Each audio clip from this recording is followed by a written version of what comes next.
What's up, guys? It's Tom Astorita, or Young Jimi Hendrix on Instagram, making a little video about the Scotch Gambit, one of my favorite openings to play in chess, so let's get right into it.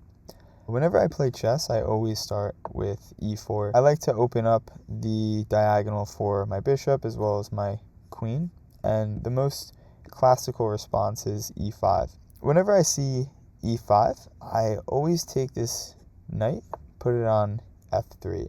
This attacks the pawn in the center, and for black, this is almost like where they get to choose their Pokemon, where they could either defend by developing the knight, pushing a pawn, or just attacking our pawn as well.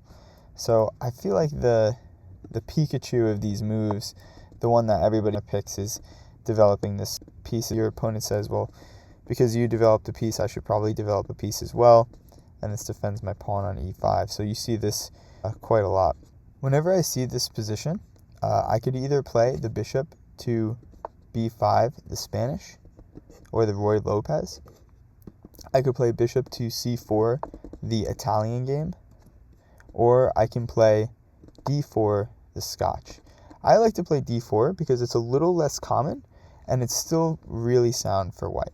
Also, it leads to a very predictable continuation, where 90% of my opponents will take the pawn at this point.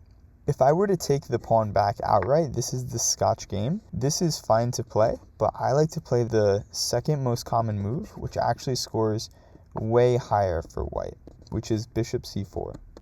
Now, this is where my Scotch Gambit system starts, and I have 3 chapters based off of what black does. Chapter 1 is the bishop moves, whether the bishop comes to b4, c5, or e7.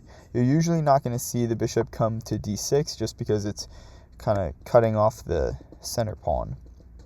Chapter 2 is going to be on the knight coming out straight away to f6, and chapter 3 is going to be on d6, defending the e5 square and allowing the light square bishop to come out.